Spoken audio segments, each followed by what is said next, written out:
Poštovani potpredsjedniče Hrvatskog sabora, gospodine Sanader, nema mi Bukarice, poštovani ministre sa suradnicom, poštovane kolegice i kolege. Dakle, mislim da je važno na početku samo nekoliko misli reći. Mi Mostovci nikada nikoga na bilo koji način širili mržnju prema ikome, a pogotovo ne prema premijeru Republike. Ja sam s ove govornice govorio nekoliko puta, on je moj premijer. E sad to što ja sam iz oporbe i drugačije gledam na mnoge njegove stavke, razmišljanja i odluke, to je drugi par rukava. Dakle, ne može biti premijer moja pokojna baba Stoja iz Čiste Velike, ne može biti premijer moj pokojni did Crni Marko iz Stankovaca, ne može biti premijer moj tata, nego onaj koga je hrvatski narod izabrao. S druge strane, ja bi volio, kao što sutra, ne znam, može mi biti premijerka moja kolegica Marija Selak Raspudić, ona je moja premijerka. Ili evo, ako hoćete opet iz vaše stranke, Davor Stier, opet jednako poštovanje.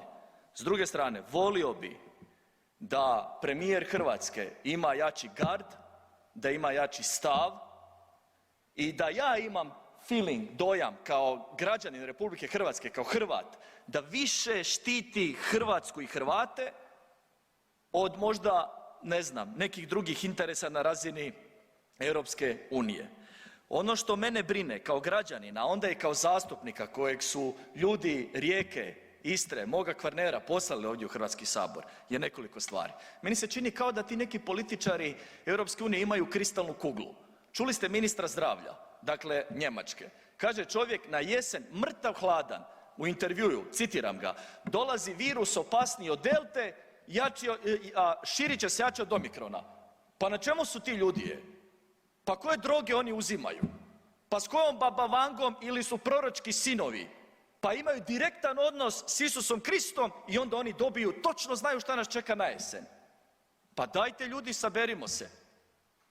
I onda, dakle, imamo situacije u ponedjeljak, prije 2 dana, u SAD-u, vjerojatno znate jer je izašao dokument, summit, i oni govore, dakle, moramo organizirati sa Svjetskom zdravstvenom organizacijom, pripremiti se za sve viruse koje nam dolaze na jesen i omogućiti da se cijepi svaki građanin svijeta. Citiram, pustit ću na svim svojim mrežama dokumente. Dakle, o čemu mi pričamo? Na kojim su to kristalnim kuglama ti ljudi da već sad znaju? Kao što je naša država naručila 18 milijuna cjepiva, a bacili smo 275.000, još nam je na lageru 2 milijuna, vrijednost 29 milijuna 500 tisuća eura. I pobacat ćemo ko zna koliko.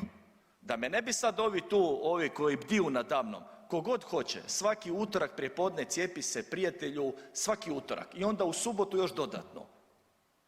Ali isto tako, nemojte tjerati i ucjenjivati građane Republike Hrvatske da oni koji svoj slobodi to ne žele, da ih se ne tjera da to rade. Drugo, ono što mene brine zašto nije premijer progovorio o zdravstvenoj uniji. Europsko vijeće još na prošlom sazivu je reklo da u dogovoru sa dakle Svjetskom zdravstvenom organizacijom sprema se zakonski okvir buduće zdravstvene unije koja bi trebala i nositi borbu protiv pandemije na razini Europske unije. Koji jarac je sad to? Koja zdravstvena unija? Koji okviri?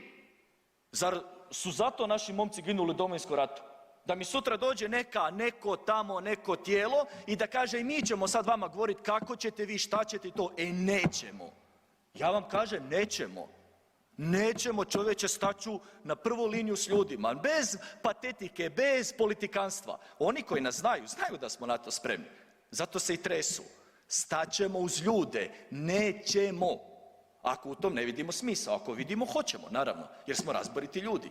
Činimo ono sve u čemu vidimo smisao, ali neće nas niko tjerat na ništa.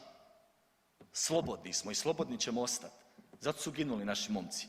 I naši očevi bili, kao što i ovdje ima među vama hrvatskih branitelja. I hvala vam na tome što ste nam omogućili slobodu. Nećemo je pustiti. Mi bi rekli u Rijeci pušćat, nećemo. Nećemo.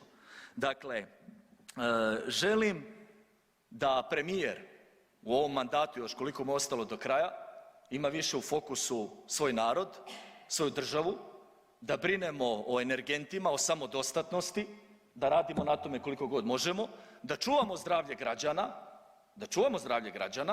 i da čuvamo slobodu svakog pojedinca u Republici Hrvatskoj.